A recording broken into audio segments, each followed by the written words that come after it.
Всем привет, друзья! В этом видео пеку домашний хрустящий багет. А для приготовления мне понадобится теплая вода, просеянная мука, свежие дрожжи, растительное масло без запаха, соль и сахар. Переливаю воду в чашу миксера, добавляю туда дрожжи, сахар, соль, перемешиваю все до объединения продуктов, добавляю растительное масло и всыпаю сразу всю муку. Затем включаю миксер на вторую скорость. Когда я замешиваю тесто, использую максимум вторую скорость. Когда все продукты у меня уже вмешаются и тесто объединится в комок, тогда я продолжаю вымешивать тесто на первой скорости. На весь замес, в общем, у меня ушло около 5 минут. Когда я уже вижу, что тесто более однородное и не липнет к рукам, оно готово. Оно получается очень эластичным и приятным на ощупь. Округляю тесто в шар, перекладываю обратно в чашу миксера и накрываю пленкой. Также сделаю небольшие отверстия и теперь отправляю в теплое место на расстойку. У меня ушло на расстойку около 40 минут.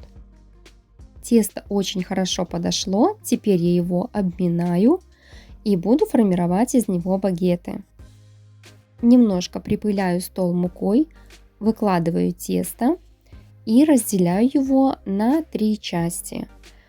Здесь я приблизительно разделила, а потом все-таки отмерила на весах, чтобы все багеты были одинаковыми.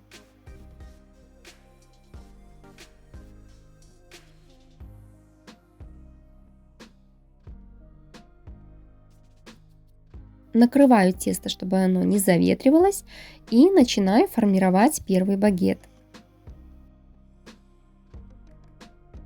При формировании багета я использую скалку. Мне этот способ нравится больше, хотя можно и просто раскатывать жгут руками. Тесто я раскатываю толщиной около 5 мм. И затем начинаю сворачивать его такой, трубочкой. Делаю это плотно, чтобы не было воздуха. И вот так постепенно сворачиваю это все в такой своеобразный рулетик. Защипываю хорошо края. И смотрите, когда будете защипывать, обязательно хорошо натягивайте нижний слой теста, чтобы там не оставалось пространства и воздуха.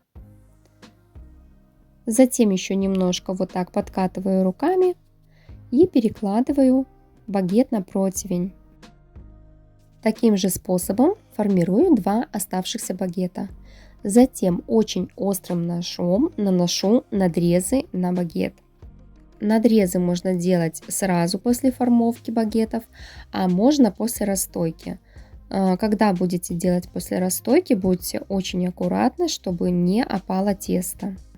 Оставляю багеты подниматься на 30 минут и в это время включаю духовку разогреваться на 220 градусов.